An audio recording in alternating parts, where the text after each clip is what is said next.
Hey everybody, it's David coming to you today from Kowloon, which is across the harbor from Hong Kong. Several ways to get over here. There are ferries, you'll see boats plying the waters here, but Hong Kong is a busy place. I want to talk to you a few minutes today about writing and how, even though this is a business course or a leadership course or a strategy course or a management course, effective writing is always important. And that just isn't from an academic perspective. Back when I was head of sales for Conagra, if I ever received a proposal from someone, if it wasn't written and I couldn't figure out in the first few sentences what that proposal was going to be about and what it was going to ask me to do, it found its way to the trash pretty quickly. And so it's really important that you learn how to write from a business sense, from in a proposal sense, from a leadership sense, and all those. So whenever you see comments from me on your papers as it relates to format and flow, just don't think I'm being picky about it from an academic perspective. Again, my background's not in academics, it's in business, but I appreciate and understand how important, again, effective written communication really is. So what I wanted to do is highlight, 7 or 8 key things that I see in students' papers all the time that if I do it early in the course, maybe it can have an impact on you and in particular on your writing as you go forward. The first thing that I wanted to talk about is peer-reviewed resources. Now, you'll hear me say that quite a bit. Now, peer-reviewed simply means that the sources that you're using, that you're putting into APA format, and those types of things are from journals. They are from things like the Journal of Project Management, the Journal of Medicine, and those types of things, and not from traditional internet search sources. So Forbes magazine, Fortune magazine, The Economist, and then books that you may see, even your textbooks, are all good sources, but they're not peer-reviewed sources. And so the place that you find peer-reviewed sources are in academic journals that you will find at the CSU online library. Now, in order to do that, I've given you a tutorial under Course Home or in the announcements, and you can go find those and utilize those. But make sure that you are very diligent early on about finding peer-reviewed sources from the CSU online library. Now, the cool thing about those sources are, once you figure out how to use the online library, it's going to be your best friend. And it's going to be your best friend because you will find hundreds of articles that are peer-reviewed based upon search term topics like leadership, servant leadership, critical thinking, problem solving, those types of things. So I encourage you to use the CSU online library to find peer-reviewed sources. The next thing I want to talk about when you find those sources is the use of direct quotes versus paraphrase. Now, one of the things I find students very early on, they go find a source that they like, and then they will fill their paper full of direct quotes. Well, honestly, I'm really not interested in what somebody else had to say because it's not up to them to make your presentation for you. It's up to you to make your presentation, have other people and their opinions support your thoughts.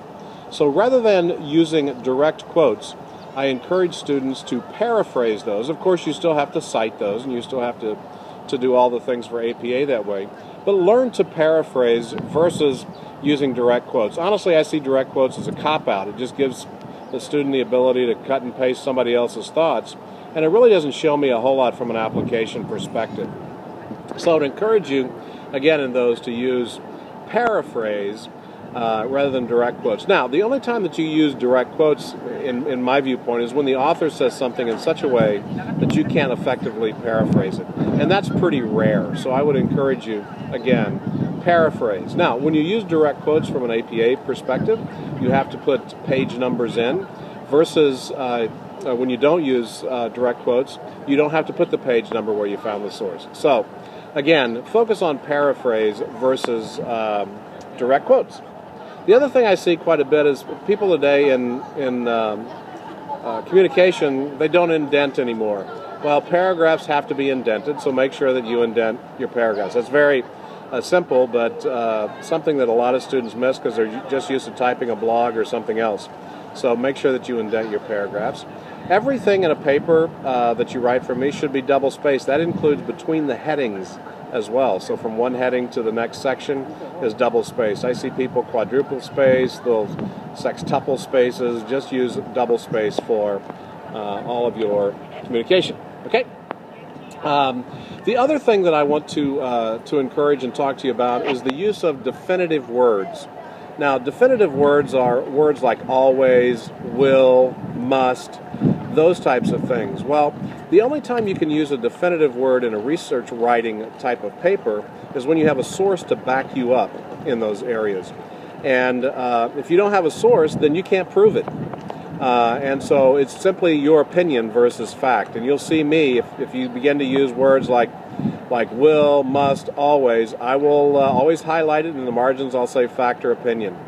And so just be very, very careful on that. Instead of using words like must, you can use a word like may. Or instead of using a word like will, you can use a word like might. And if you use may or might or can, then those are not definitive words. And so those are more appropriate in research writing when you do not have a source to back it up. Okay? So that's definitive writing.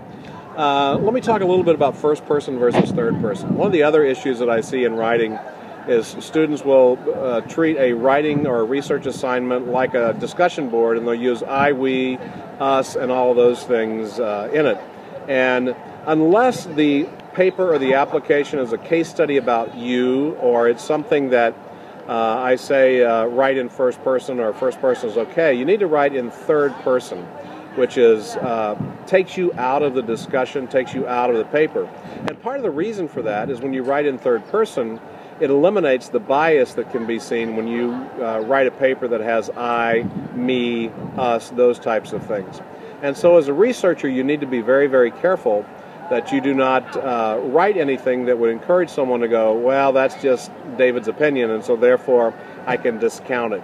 So make sure that for the most part, again, unless you're directed otherwise or if it's a case study about you, that you don't write in third person, you write in, that you don't write in first person, you write in third person. Okay, let's see, what else do I have here? You know, that's about it. The one thing I do try and do in the course is in the doc sharing, I always try and put an APA formatted paper in there as a sample. Now, it's not totally right. I mean, there's some things in there that aren't totally right, but it gives you a really good idea on how to write the paper, how to format it. Also in the references section, you'll see how to format your sources. I also give you, in the master's degree courses, since we have several different books inside the ebook, I'll have a document in there that actually has the proper way to reference the books that are in the ebook, and so make sure you take advantage of that. And then I also have an APA cheat sheet that has some of the most common APA formatting tools in there, like how do you cite a website, how do you cite a book. And just make sure that you're very, very careful to look at those and make sure that you use italics correctly. Here's one of the biggest ones. When you use a journal article, I have a lot of people who have all capital letters for every word in it. Well, whenever you cite an APA article from a journal, only the first word in the title of that article is capitalized. The remainder of them are in lowercase letters, unless there's a colon in there, and if there's a colon in there, the word that follows the colon is also uppercase. Now, again, this is kind of drinking out of a fire hose today, but I always wanted to do this early in a course just to make sure that hopefully some of these things will stick. If you have any questions, make sure you get back in touch with me. Great, thanks a lot. Have a wonderful day. Talk to you soon.